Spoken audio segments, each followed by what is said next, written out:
Alors déjà, pourquoi ce nom de la communication non violente? Il y a plein de gens qui vont dire « Ouais, moi, la communication non violente, ça ne me parle pas vraiment. Pourquoi pas la communication bienveillante ?» Tout simplement parce que parfois, quand on ne dit pas les mots, ben, on les rend implicites. Ok, c'est une appalice. Donc à un moment donné, on va voir à quel point exprimer les choses, je vais revenir très souvent sur le mot authentique, exprimer les choses, c'est déjà pouvoir, c'est-à-dire mettre un nom, mettre un mot, mettre un verbe, ok, le verbe est créateur, mettre un mot sur quelque chose, c'est pouvoir le considérer, c'est-à-dire mentalement pouvoir l'envisager, l'appréhender. Pourquoi je vous dis ça? Tout simplement parce que à partir du moment où on dit communication bienveillante, il se peut qu'à terme on ne puisse pas voir la violence quotidienne. C'est-à-dire ça devient tellement habituel qu'on ne voit pas la violence du quotidien. La violence de quelque chose qui est normal. Par exemple, si, alors je vais grossir le trait, mais quelqu'un qui grandit dans un goulag, qui est né dans un goulag et qui continue dans un goulag, en fait pour lui c'est normal. C'est normal qu'il y ait des gardes, c'est normal qu'il y ait des armes, c'est normal qu'il y ait des barbelés. C'est-à-dire, si vous avez grandi dans quelque chose où la violence, on ne peut pas l'appeler comme ça en plus paradoxalement, où la violence est normalisée, vous n'allez pas reconnaître ça comme étant quelque chose de violent. Et aujourd'hui, on est dans une société violente. Il faut la nommer comme telle. Et c'est un peu Sylvie qui parlait de je ne me rends pas compte, j'ai besoin d'avoir un outil qui me permette de me rendre compte que, eh bien déjà c'est par le nom. Si quelque chose est violent, on a le droit de dire que il peut être non violent. Est-ce que je suis clair là-dessus? Donc parler de communication bienveillante, c'est omettre le fait que très souvent la communication peut être violente. Et donc là, je l'introduis comme ça, si vous voulez, on va en parler un peu plus en aval, notamment au moment de la gestion des émotions. Mais on est dans une société paradoxale où on nous parle à tort et à travers d'amour, de bienveillance, de bonté, de générosité, et on n'a jamais été aussi imprégné de violence. De violence par les images, de violence par les discours, de violence symbolique aussi. Donc ça, je ne vais pas rentrer dans le détail, mais la violence symbolique, elle existe. Et donc ça, c'est très important de pouvoir nommer les choses et d'être authentique. Okay, si je devais résumer ces 2 jours en une seule phrase, ce serait être authentique. Marshall Rosenberg disait, je le reciterai très souvent, donc c'est le fondateur de la CNV, Marshall Rosenberg disait « Moi je ne rêve pas d'un monde où tout le monde est en paix, moi je rêve d'un monde où tout le monde s'exprime de façon authentique. » Voilà, donc ça c'est très important, je ferai écho à ça, mais la CNV, et notamment dans un rapport professionnel, mais puisque vous en avez toutes et tous parlé de personnel, c'est pas un rapport de perfection, c'est un rapport d'actualisation et d'authenticité. Et on va voir à quel point les besoins qui sont sous-jacents aux émotions sont comme la nature. Ok, il y a que des naturopathes ici, quasiment. La nature, ça veut dire des saisons, des saisonnalités, des modes de changement. Et ben, tout change, y compris les besoins, y compris les émotions. Donc, déjà, il y a une chose qui va être en lien avec se rendre compte de ce que disait Sylvie, c'est qu'il y a une part dans ce travail aujourd'hui, dans les 2 jours qu'on va faire, mais j'espère un peu plus tard, ça va être de dire qu'il y a une part d'inconscient qui vient se jouer en nous quand on parle. Appelez-le ego si vous voulez, je ne veux pas rentrer dans les termes un peu trop spirituello, philosophicaux. C'est une part d'inconscient, c'est une part de programme, une part de quelque chose qui est en nous qu'on ne capte pas. Si je devais faire une sorte de petit résumé, c'est que, vous savez, on a tous un système nerveux autonome, ok. Et si je dois prendre la conduite, par exemple, quand on a appris à conduire, ok, les 2 mains sur le volant, ok, vérifie le rétro, oui, mais la pédale embrayage, ah oui, non, mais il faut aussi la manette, vérifie l'angle mort, ok, et on était hyper focus, ça nous demandait beaucoup d'énergie pour apprendre à faire plein de choses. Il fallait faire attention au trottoir, à la ligne blanche, et les panneaux, enfin, apprendre à conduire, ça demande une énergie de fou quand on y pense. Et maintenant, ok, pour la plupart, si vous savez conduire, il y a le portable, il peut y avoir la clope, ok, c'est-à-dire que on n'y réfléchit plus. On a appris à le faire. Programme conduite, surtout sur les routes qu'on connaît. Ok, on n'a même plus besoin de penser aux panneaux.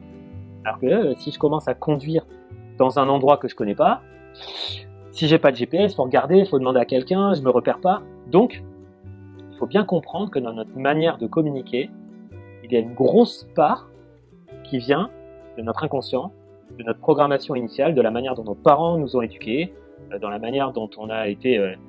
on va appeler ça l'environnement. En tant que naturopathe, ça devrait vous parler, ok? Quand quelque chose émerge, en tant que naturopathe, en tant qu'agriculteur, il faut 3 choses. Alors, en tant que naturo, ça peut être un symptôme, mais là, dans notre formation, ça va être une parole. Quand une parole émerge, il y a 3 choses. 1, le terrain. C'est-à-dire, elle vient d'où intérieurement? C'est quoi mon terrain? 2, la graine. Et 3, l'environnement.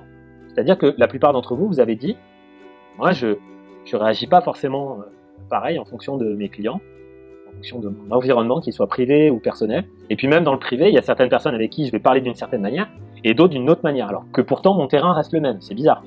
Ah non, c'est pas bizarre, c'est juste que l'environnement change. Environnement changeant, symptômes changeants, paroles changeantes. Je vais même me permettre le parallèle en disant que la parole est un émonctoire. Okay. C'est une manière de filtrer ou pas.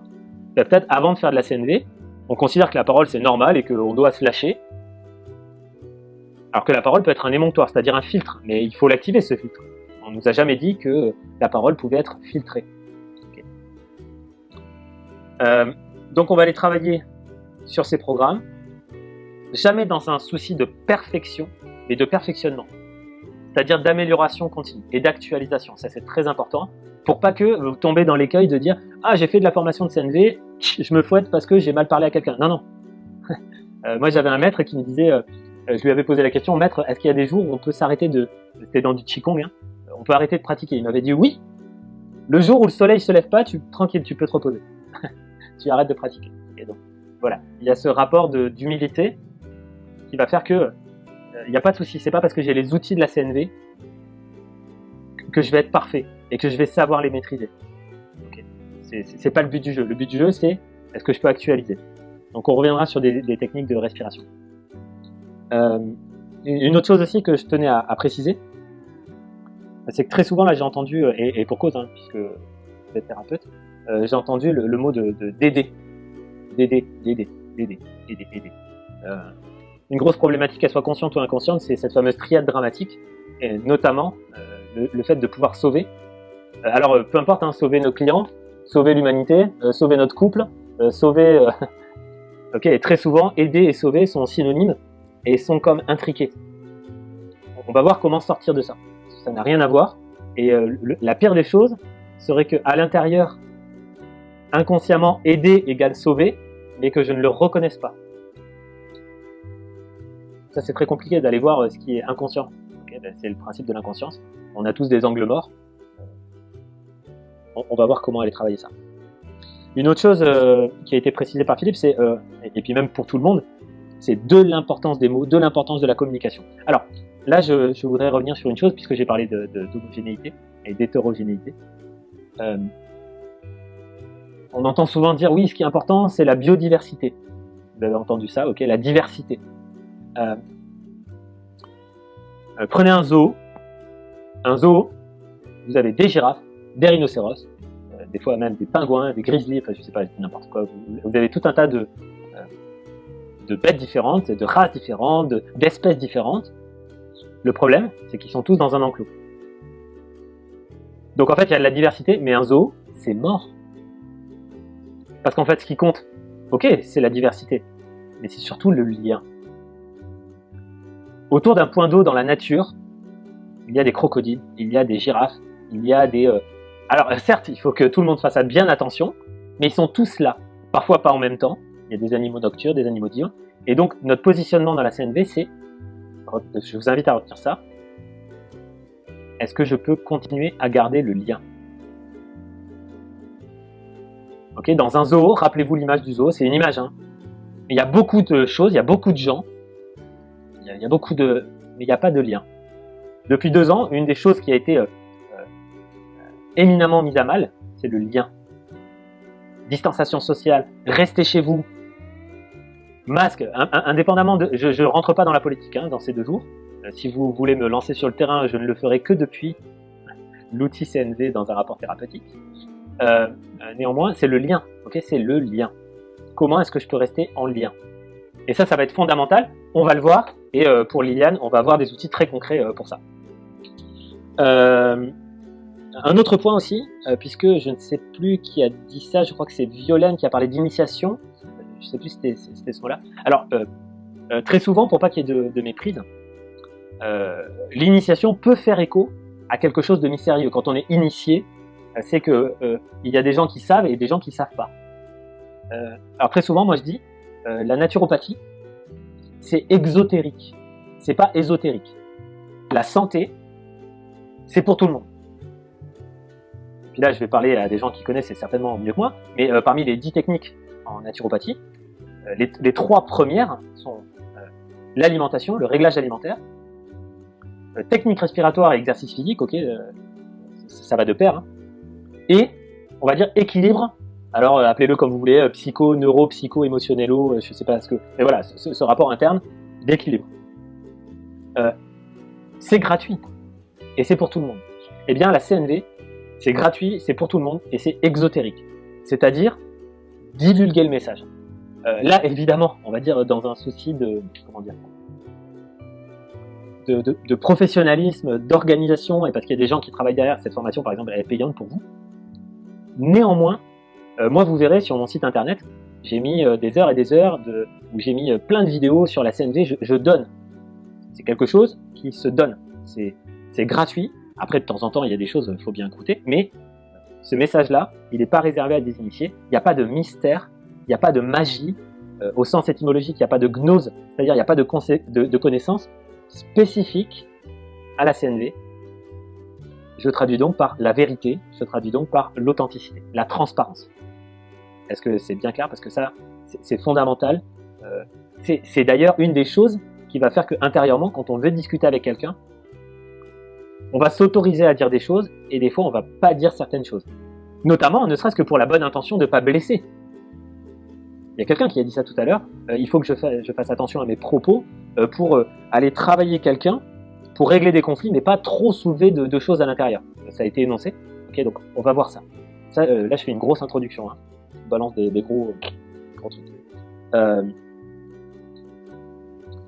Une autre question qui va être qui était sous-jacente par rapport à vos propos, c'est l'autre. C'est-à-dire comment faire passer le message. Comment faire passer le message que tu es sur une voie qui n'est pas forcément la bonne. Comment mettre de l'environnement au conseil et orienter. Alors souvent, je donne l'image du soleil. Imaginons que vous ayez un plexus solaire et que vous rayonnez votre bienveillance et vos conseils. Qu'on le veuille ou non, jour d'orage, avec du gris, enfin je veux dire, malgré la puissance du soleil, tant qu'il y a des nuages, il peut y avoir de la luminosité, mais au bout d'un moment, il faut un trou. C'est pas le soleil qui fait le trou dans les nuages. Il faut qu'il y ait une passe. Et là, le soleil est toujours présent, même quand il y a des nuages. Okay, le soleil ne s'arrête pas de briller quand il fait nuit. Donc si en face de vous, vous voyez qu'individuellement ou de façon collective ou mondiale, okay, il y a des nuages et il y a des gros nuages, la posture c'est je rayonne même quand il y a des nuages. Et je veux même dire, si je devais étendre au soleil, le soleil brille même là où il n'y a pas de vie. Donc le but du jeu de la CNV, ça n'est pas de faire passer le message, d'être dans cette intention, mais juste de rayonner. Et ça passe si ça doit passer. Okay, le soleil ne vient pas percer les nuages.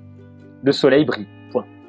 Et peut-être dans cette image du plexus solaire, est-ce que je peux briller? Et après, on voit ce qui se passe. Donc ça, c'est le but de la CNV. Est-ce que je peux faire attention à mes propos, même si personne ne les entend?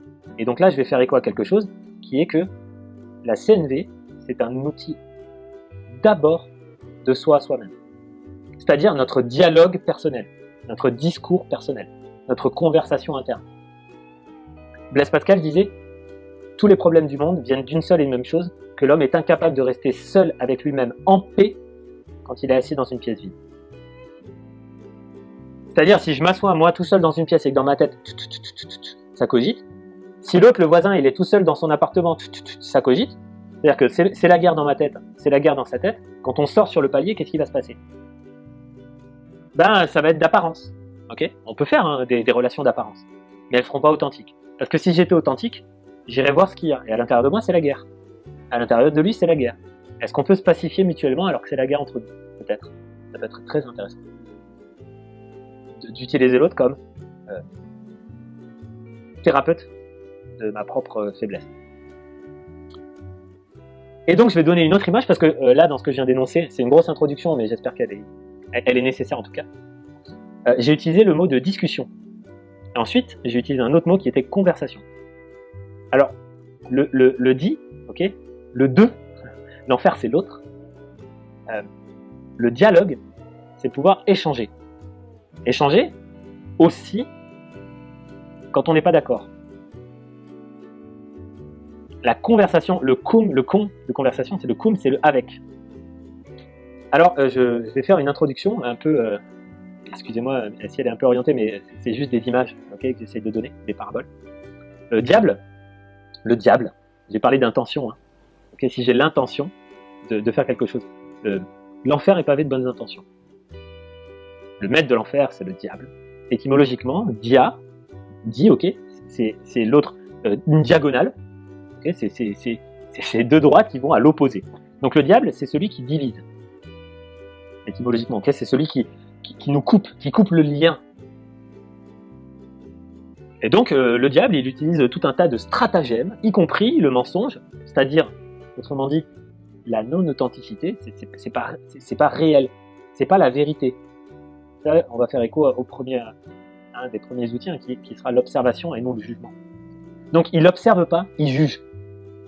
Il juge et donc c'est forcément partiel. Il y a une partialité des choses, c'est pas du tout impartial. Et il va diviser. Et donc ce côté diabolique, c'est-à-dire ce côté qui divise, ok, je dis le mot diable pour que ça vous marque, ok, mais c'est juste pour que ça divise, ce qui coupe le lien. Le diable, c'est l'incarnation de l'esprit du mal. C'est-à-dire incarnation, c'est-à-dire incarné, c'est-à-dire être dans la chair, c'est-à-dire que c'est bien moi qui vais parler en tant qu'humain. C'est moi, je peux être le diable par mes propos. L'esprit du mal, l'esprit, étymologiquement, spiritus spirare, ça vient de la respiration. Et tout à l'heure, je vous ai dit, une chose qui va être importante, c'est pas d'être parfait, c'est actualiser. Ce qui est génial dans toutes les techniques, notamment techniques respiratoires, okay, parce que ça fait partie des outils naturels. Dans toutes les techniques de méditation, on va vous proposer de respirer. Pourquoi? Pour plein de raisons, mais notamment parce que la respiration, c'est forcément maintenant. Ce serait bête que je vous dise Claudine, arrête de respirer, respire tout à l'heure. Ça n'a pas de sens. Ça n'a pas de sens de dire respire tout à l'heure. Eh bien, être dans l'esprit, être en conscience, dit autrement, pour paraphraser Sylvie, se rendre compte, être conscient de ce qu'on est, c'est être conscient de sa respiration. Ça tombe bien parce que la parole, c'est de l'expiration. C'est-à-dire, il y a un truc intérieur, et à un moment donné, pour sortir ma voix, il faut bien que je la sorte. Donc je vais expirer. Parler, c'est être conscient qu'il y a un moment d'inspiration. Inspirare, je fais rentrer quelque chose.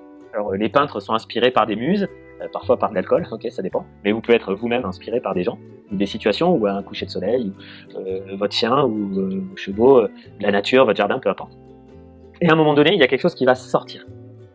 La parole, c'est une expiration. Sauf que ça passe par un endroit qui s'appelle votre terrain, et c'est inspiré par un environnement. Vous voyez, j'essaye d'être cohérent dans ce que je dis, mais c'est ça la parole. Et le diable, celui qui amène au mal, c'est celui justement qui peut être que dans l'expiration. On dit souvent l'ego parle en premier. Il n'est pas inspiré. Donc une des choses, puisque Liliane parlait d'outils, à partir de maintenant, 10h04, je vous invite à sentir l'air qui passe dans vos narines. J'ai pas dit contrôler, parce que si je contrôle, ça veut dire que vous avez une intention. J'ai l'intention de contrôler. Je vous dis juste, sentez l'air dans vos narines. Et vous verrez que ça, ne vous demande aucun effort. C'est juste, ah oui, tiens, c'est vrai, l'air passe.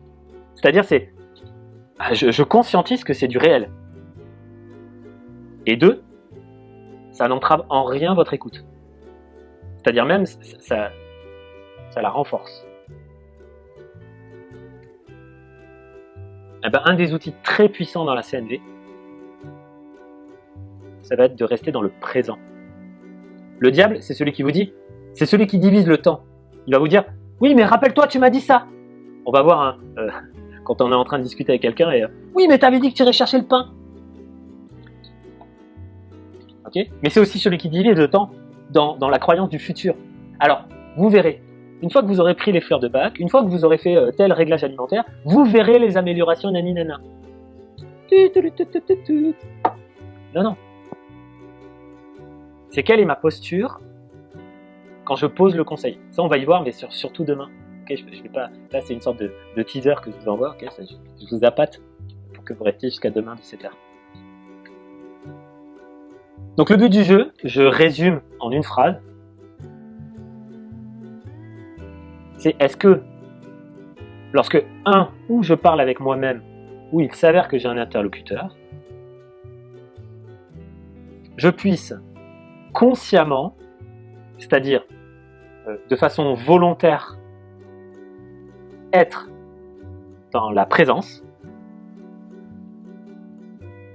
du lien à l'autre, 2, et 3, de façon authentique.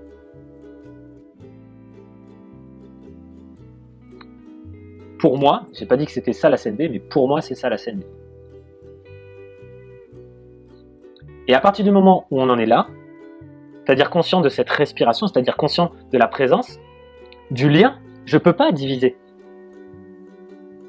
Ou alors, là je rentre dans un truc qui est, c'est-à-dire que volontairement, je veux nuire, je veux couper le lien. Ça, c'est autre chose. Mais bon, vous n'avez pas besoin de moi, il n'y a pas besoin d'être dans cette formation pour ça. J'imagine que vous l'avez déjà fait, moi, à de nombreuses reprises. Le truc là-dedans, je mets 2 choses en avant pour la suite de cette formation. Vous allez monter en compétence, je l'espère. Et il peut s'avérer que, en montant en compétence dans la CNV, vous ayez plus de moments de présence, de conscience de ce qui se passe. Mais aussi de conscience des vieux schémas et des vieux programmes. Et que consciemment, vous fassiez quelque chose que vous ne souhaitez pas faire ou que vous ne souhaitez pas dire. Et ça, c'est un des écueils, qui est que, pendant quelques temps, ça vous met des petits coups de pression, parce que vous soulevez le tapis et vous dites « Putain, il y a tout ça, quoi. Il y a tout ça en moi, il y a tout ça dans ce que je fais, quoi. » Et ça, ok, c'est le principe. Si vous voulez enlever toute la poussière, il faut soulever le tapis pour passer le balai. Il y a pas de... On ne peut pas s'en affranchir, ok? On ne peut pas s'en affranchir. Et deuxième point, c'est que comme je vais vous donner des techniques, au début, on a l'impression de parler comme un robot. C'est-à-dire qu'on veut faire la technique, ok? Eh bien ça, c'est comme tout apprentissage, comme toute pédagogie. Au début, quand on apprend le piano, c'est avec un doigt, puis 2 doigts, puis on apprend peut-être la main droite, puis la main gauche, puis en parallèle, on apprend le solfège, et au début, on lit les partitions, on est tout crispé, ok? Et puis après, on relâche un peu les épaules, et puis ensuite, au bout de 15-20 ans, on enlève la partition et on improvise. Eh bien ça peut faire écho peut-être à la fluidité. Je ne sais plus qui parlait de fluidité dans ses propos. J'ai plus noté. Ouais, de savoir gérer tout simplement, ok. Bon, ben ça va venir. Ne vous inquiétez pas. Ah oui, de spontanéité. C'était Garant qui demandait plus de spontanéité et de fluidité. Ok, c'est ça. Ça va venir. Ça va venir. Ou pas. Ça dépendra de votre pratique. Okay. Et il y a peut-être des jours où vous allez être dedans. Et il y a des jours pas. Ça, on va voir aussi comment améliorer ce truc-là. J'ai fait une grosse introduction sur ce qu'est et ce qu'est pas la CNV. Dernière chose sur ce que n'est pas la CNV, c'est pas cuicui les petits oiseaux. C'est pas des mots doux, complaisants, louvoyants. C'est pas ça la CNV. La CNV, c'est l'authentique et des fois, l'authenticité, c'est frapper sur la table. Ok ? Je ne rêve pas d'un monde complètement en paix, je rêve d'un monde où tout le monde puisse se donner au moins la possibilité d'être authentique. Et on voit ce que ça donne. On voit ce que ça donne.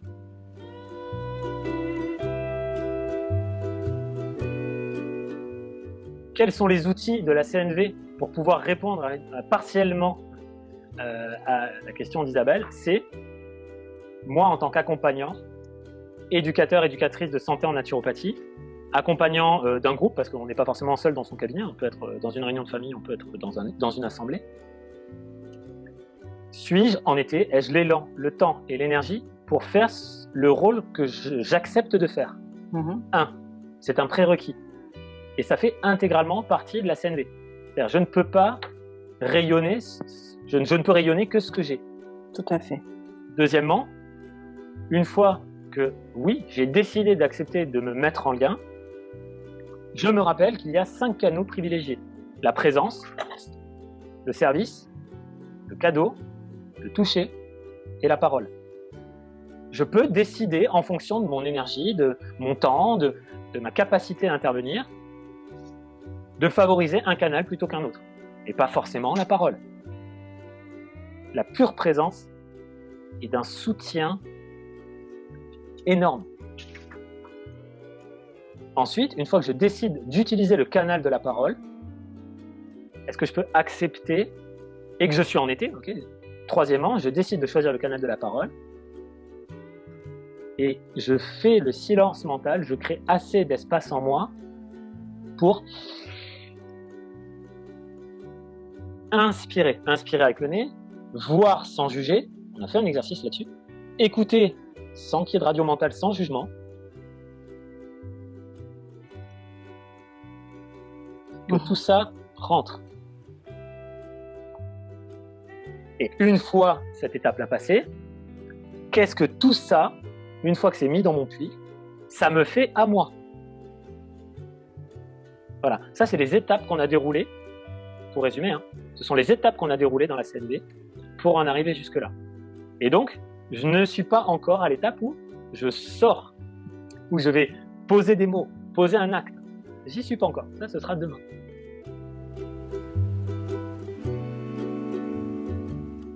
Qu'est-ce qu'on a vu hier? Alors, je vais essayer d'être pragmatique. Comment utiliser la CNV et surtout, qu'est-ce qu'on a vu hier dans la journée 1? On a vu que c'était du yin et du yang, c'était du flux et du reflux, c'était l'échange entre l'autre et moi. On appelle ça la danse de la communication, la danse de la CNV, la valse de la CNV. Okay. Hier, on a vu qu'un seul mouvement. On a vu l'observation, le sentiment, on va revoir tout doucement sentiment et besoin ce matin. Mais on a vu que ce premier mouvement, on va voir le deuxième mouvement. Okay. On va le voir aujourd'hui, c'est-à-dire, en fait, concrètement, qu'est-ce que je fais? Quand même qu'il y ait une deuxième journée. Donc concrètement, soit c'est moi qui vais vers l'autre. C'est-à-dire, je décide de prendre le téléphone, je décide d'aller parler avec Jean Michmuche, je décide d'aller animer une réunion, d'aller animer une formation, d'aller animer un stage, je décide d'aller tout simplement dans mon cabinet parce que c'est mon travail et que c'est moi qui activement vais ouvrir mon cabinet. Alors, 1, météo intérieure. C'est-à-dire, avant de faire ce pas-là, avant d'agir, je regarde à l'intérieur. Très souvent, je donne l'exemple du soleil. Le soleil, on voit sa lumière avant de voir physiquement l'astre solaire. C'est ça. Donc, l'idée, c'est d'aller voir l'énergie intérieure avant de voir l'action de l'énergie. Donc, ma météo intérieure. Comment je me sens ici et maintenant? Comment je me sens? Sans jugement, c'est qu'est-ce qui se passe en moi? J'ai un peu le plexus solaire bloqué, j'ai une contracture là, j'ai un peu froid, je me sens bien, j'ai envie d'aller à la selle. Bon. Ça, c'est le premier point. Deuxième point, puisque c'est une démarche active, auto-empathie et analyse des besoins. C'est-à-dire, en fait, je passe vite sur cette partie-là parce que vous êtes naturopathe, mais normalement, là, il y a toute la part de gestion des émotions. On va faire un exercice quand même tout à l'heure. Mais ne serait-ce qu'observer sa respiration, nourrir son estime personnelle, sa confiance en soi, qui va permettre ensuite l'affirmation de soi. Et ensuite, quel est mon besoin? C'est-à-dire, en fait, avant même de bouger, quel est mon besoin?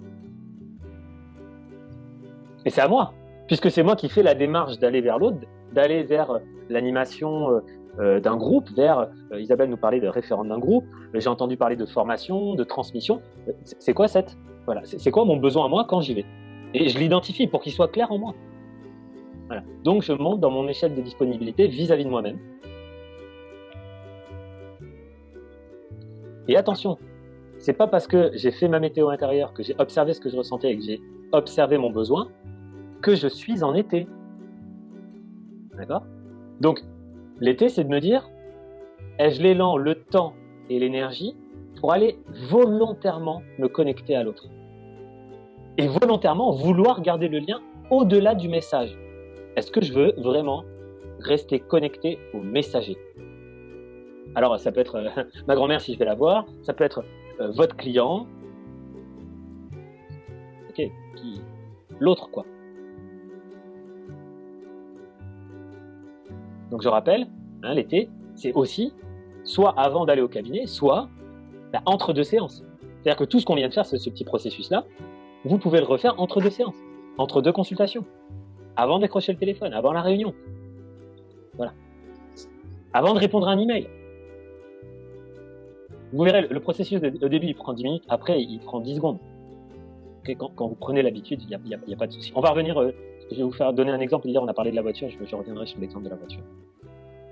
Alors, est-ce que j'ai envie de nourrir le lien avec l'autre? Vous avez parlé de biodiversité et des zoos, c'est ça. Moi, est-ce que peut-être que j'aurai qu'un seul client dans la journée, pas 10 comme dans un zoo avec 10 animaux? Est-ce que je veux rester en contact de qualité avec cette personne? Et ensuite, je me rappelle, et là, on va terminer, le fameux OSBD, quand je suis connecté avec la personne, que je suis en mode puits et pas en mode fronton, ok? J'observe mes sentiments, qu'est-ce que ça me fait quand j'entends ça, quand je vois ça, quel est mon besoin, et on va revoir la demande qui est une demande de reconnexion, mais ça on va le voir tout à l'heure. Et je me rappelle d'une chose très très importante, c'est que j'ai 5 sens de connexion, on les a vus hier. Les yeux, le nez, les oreilles, la bouche et le côté tactile. Mais on a fait un exercice hier, je vous ai dit détendez la langue, relâchez votre gorge et connectez à votre cœur.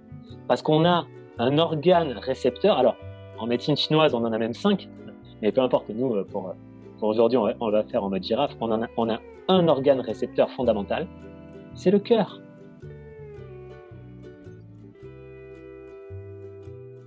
C'est-à-dire que si mes yeux, comme disait Saint-Exupéry dans Le Petit Prince, l'essentiel est invisible pour les yeux, on ne voit bien qu'avec le cœur. C'est ça que ça veut dire. Ça veut dire, est-ce que, entre la lumière qui arrive dans mes yeux, ça va passer bien sûr par mon cerveau, mais est-ce que je peux faire descendre le message jusqu'au cœur? Est-ce que ce que j'entends, je peux le faire descendre jusqu'au cœur? Je vous donne une image pour ça, elle vaut ce qu'elle vaut, mais vous avez compris maintenant que je fonctionne avec des images. Vous prenez un bateau. Le bateau, il y a un grand mât qui s'appelle la vigie. Et en haut, derrière, il y a un petit personnage qui s'appelle la vigie. Okay. Qu'est-ce qu'on lui demande à la vigie? D'être vigilante. C'est-à-dire que la vigie, regardez, moi, si mon corps était un bateau, tout en haut, bizarrement, il y a tous mes récepteurs. Donc la vigie, elle voit, elle sait faire la différence entre une baleine et un caillou. Elle sait faire la différence entre le bruit d'une corde de brume de tel pays, et puis elle reconnaît le son de tel autre ennemi. Mais une chose est certaine, c'est que moi, je ne monte pas sur un bateau où c'est la vigie qui prend les commandes.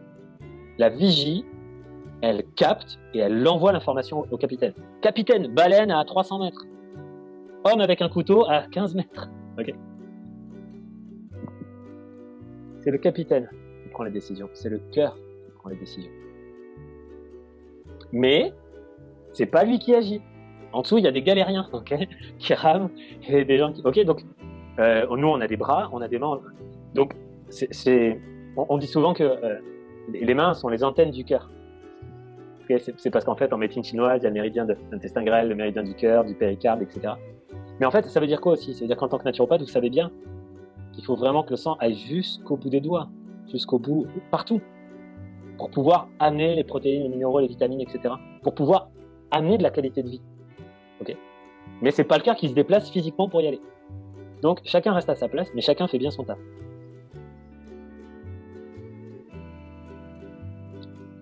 Deuxième chose, c'est pas vous qui allez vers l'autre de façon consciente et volontaire, mais ça arrive, c'est quelqu'un qui vous appelle, vous répondez par habitude, ok, ça sonne, vous répondez, vous n'allez pas faire suis-je en été, ok, ça c'est idéal, mais ça arrive quasiment jamais. Quelqu'un vous alpague dans la rue, vous recevez un email, vous l'ouvrez sans vous en rendre compte, bref, ok, ça arrive et vous êtes pris au dépourvu, c'est-à-dire que vous n'avez pas eu le temps de vous préparer. Ça arrive aussi. Bon, de deux choses l'une. Soit, quand le coup de téléphone arrive, vous pouvez vous y préparer et vous vous mettez en été. C'est-à-dire que vous laissez sonner 10 fois, ça tombe sur la messagerie, vous vous mettez en été et vous rappelez. Soit vous n'avez pas fait gaffe, vous êtes en voiture, vous décrochez sans faire gaffe, savoir qui vous appelle. Okay. Et là, je vous invite à fermer les yeux.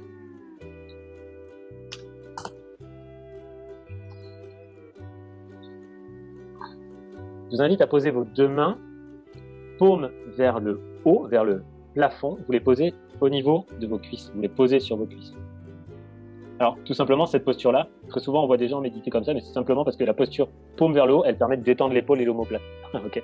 Donc, c'est plus pratique pour méditer. En fait, elle détend le corps, tout simplement. Donc, je vous invite à garder les yeux fermés.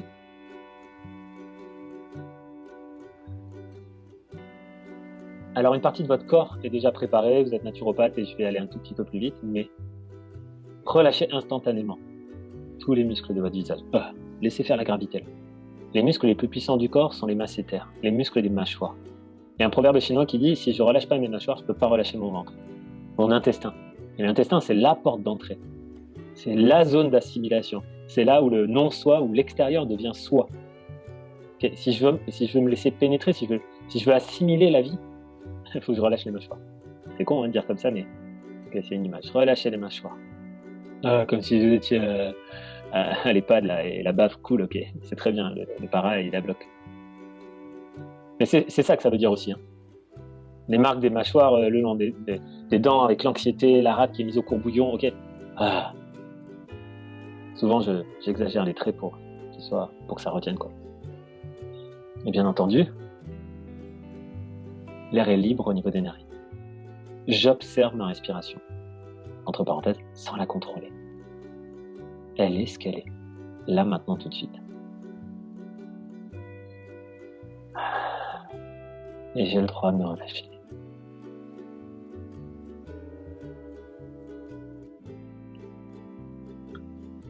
Et je vais vous poser une question à laquelle je vous demande de ne pas répondre tout de suite. D'ailleurs, vous n'allez pas répondre. Là, tout de suite, sans la bouger, sans la regarder, comment est-ce que je sais que ma main droite existe?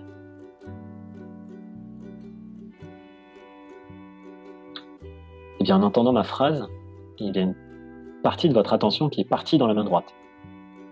Et là, tout de suite maintenant, si je peux pas la regarder, si je peux pas la bouger, comment je sais qu'il y a quelque chose au bout de mon bras?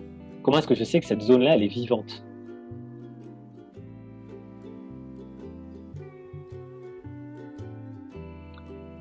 Alors comme je suis pas dans votre corps, je vais utiliser des mots, mais c'est peut-être pas très approprié. Restez avec la sensation, pas avec les mots. Donc ça peut être un picotement, une sensation de chaleur, une sensation de fourmillement, une sensation. C'est pas que je sais, je ressens, je sais que ma main est là, elle est vivante. Il y a un truc vivant là. Eh ben, j'y reste connecté à ce truc-là. Certains vont dire le chi, d'autres de l'énergie, peu importe. Il y en a d'autres qui vont l'appeler la vivance. Ce qui compte, peu importe son nom, c'est ça. Il y a ce truc-là, cette vivance-là. Sachez qu'elle est aussi dans votre main gauche en même temps. Et du coup, une partie de mon attention va partir dans la main gauche. Tout l'art de la chose, c'est d'observer pas de contrôle et d'observer que c'est les deux mains en même temps. Et donc au début, quand on n'est pas habitué à ça, notre esprit va à gauche. C'est comme si, même nos paupières fermées, nos yeux ils allaient à gauche, à droite, à gauche, à droite, à droite, à droite, à gauche. Essayez de trouver une justesse intérieure, un endroit où placer votre attention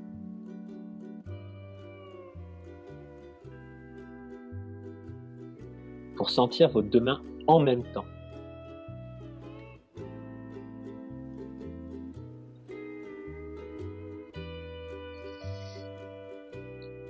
Plus vous allez essayer de le faire, moins ça va marcher. Plus vous allez vous relâcher, comme des petits élastiques de vos épaules à vos bras, à vos coudes et de vos coudes à vos mains. Plus vous allez vous relâcher, et plus vous allez y rester. Pour ne pas trop prendre de temps pour cet exercice, sachez que vous êtes vivante et vivant dans votre pied droit, en même temps, et dans votre pied gauche, en même temps. Je vous donne une petite astuce. Si vous placez votre attention au niveau du ventre, c'est-à-dire au niveau du nombril, la zone physique d'équilibre du corps, eh bien, vous êtes à équidistance, vous êtes à la même distance des deux pieds et des deux mains.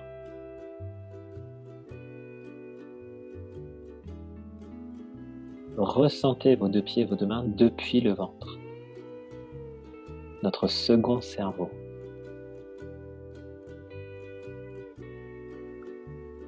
Dit autrement, par cet exercice, comment je me reconnecte à des fonctions autonomes depuis une zone autonome. Plus j'y pense, plus c'est compliqué. Plus j'observe, plus c'est facile.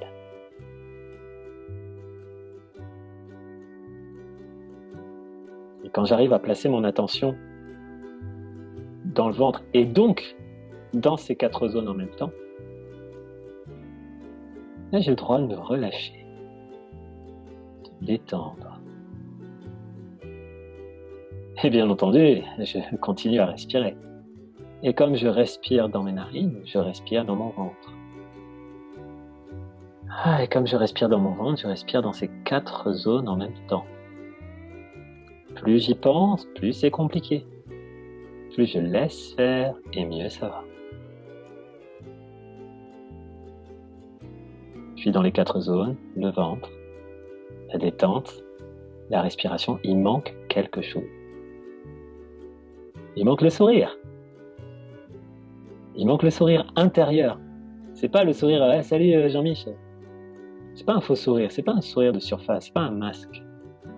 C'est j'observe le plaisir d'être vivant alors que je ne fais rien. Je suis juste vivant en fait.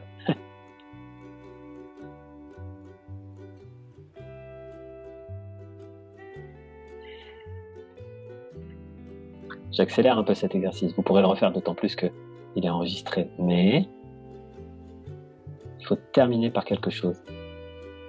Si l'état dans lequel vous êtes tout de suite maintenant est agréable, cling, photo. Prenez une photo intérieure, un Polaroid intérieur, cling. Le principe d'une photo, c'est que quand on la regarde, ça nous ramène l'émotion. Même si on l'a pris il y a 25 ans, et que c'est un moment triste, on va avoir tendance à la tristesse. Si c'est un moment joyeux, on va avoir tendance à la joie. Bien là, prenez un Polaroid intérieur, là, cling. Et si cet état est agréable pour vous, ressortez votre photo intérieure quand vous voulez. Et réactualisez. Et quand vous le souhaitez, vous pouvez même intégrer l'exercice d'hier. Faites-vous le cadeau de réouvrir les yeux en restant pleinement dans une respiration consciente dans ces quatre zones. C'est-à-dire que vous vous ouvrez à l'extérieur par les yeux, mais vous êtes pleinement présent aux deux pieds et aux deux mains. Sans remettre d'étiquette mentale.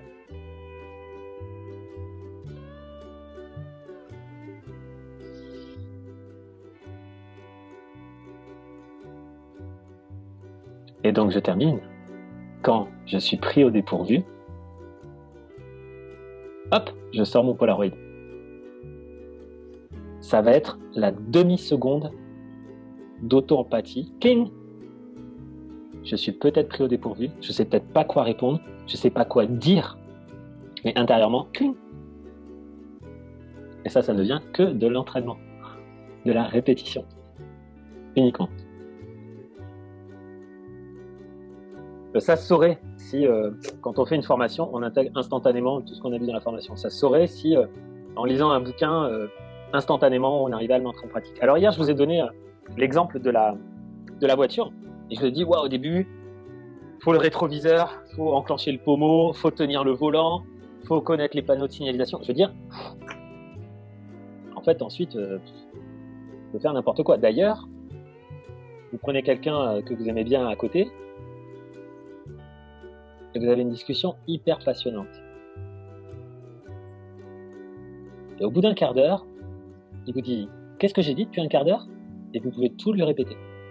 Un peu comme votre client, quoi, par exemple. Il va se passer une autre chose. Si vous pose la question « Qu'est-ce qu'il y a eu sur le bord de la route ?» Vous allez être incapable de lui dire. Parce qu'en fait, mon corps a été en pilote automatique. Je ne connais pas le pourcentage, mais une fois qu'on a acquis des choses, soit par notre enfance, notre éducation, la pédagogie qu'on a reçue, ou parce qu'on a fait du piano pendant 10 ans, il faut bien comprendre, allez, je vais donner un chiffre au hasard, mais 90% de ce que l'on fait au quotidien, c'est pas conscient. C'est comme marcher, vous réfléchissez pas à marcher, vous réfléchissez pas à parler. C'est des modes réactionnels, ce sont des programmes. Ça veut dire que là, vous êtes en train peut-être d'apprendre une nouvelle technique, sauf qu'elle représente peut-être, c'est une image, mais elle représente que 10% ou 5% par rapport à 20 ans, 30 ans, 40 ans de programmes qui vous ont dit fonctionne autrement. À votre avis, entre 2 jours avec moi et 40 ans de vieux programmes, qui c'est qui va gagner? Bon, moi je sais, c'est les vieux programmes. Donc, à la suite de cette formation, il y a quelque chose qui va être nécessaire de faire.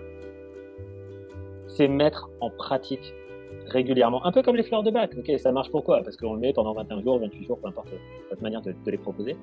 Mais c'est-à-dire, c'est la répétition qui va vous permettre d'ancrer quelque chose en enlevant une autre méthodologie. Notamment le soir. Okay, parce qu'après, on passe dans des ondes du cerveau qui sont un peu de l'auto-hypnose, mais peu importe. Mais ce qu'on va apprendre là sur ces 2 jours, vous aurez, si vous souhaitez le développer, la nécessité de le mettre en application pendant peut-être 1 mois, 2 mois, et de façon quotidienne et répétée, et surtout de façon consciente.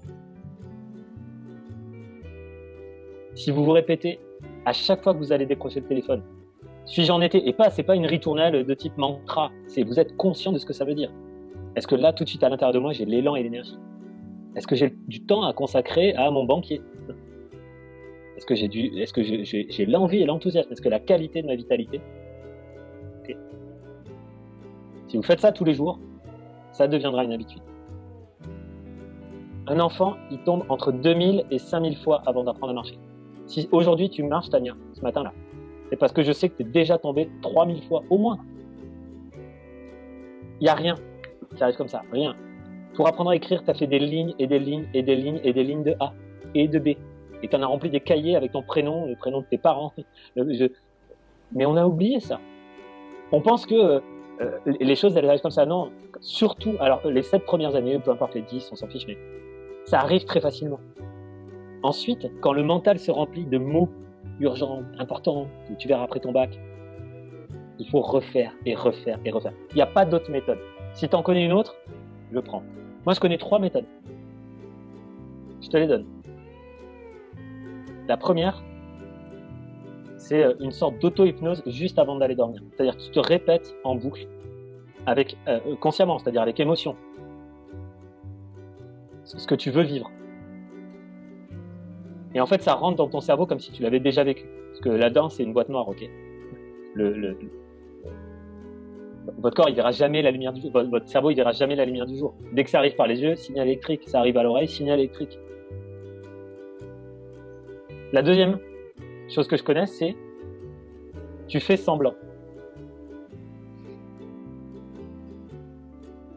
Quand je dis tu fais semblant, c'est-à-dire que tu luttes contre un programme intérieur.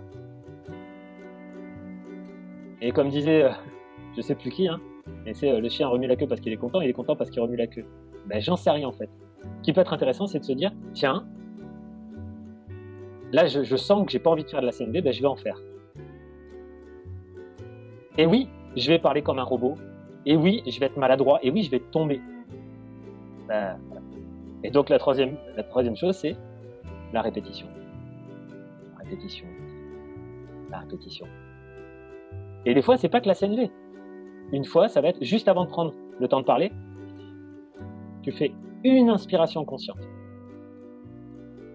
Des fois, ça va être, est-ce que j'arrive à sentir ma main sans la bouger et en fait, tu vas faire tout ton corps d'un coup. Ça va être une habitude. Et tu vois ce que ça change. C'est pas l'outil CNV OSBD en tant que tel.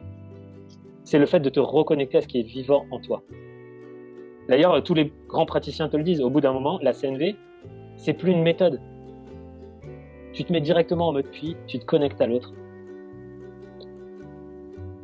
Il n'y a plus l'analyse, ça vient naturellement. Mais par contre, pour que ça vienne naturellement, comme tout praticien, t'as enchaîné, refait. Il n'y a pas de miracle.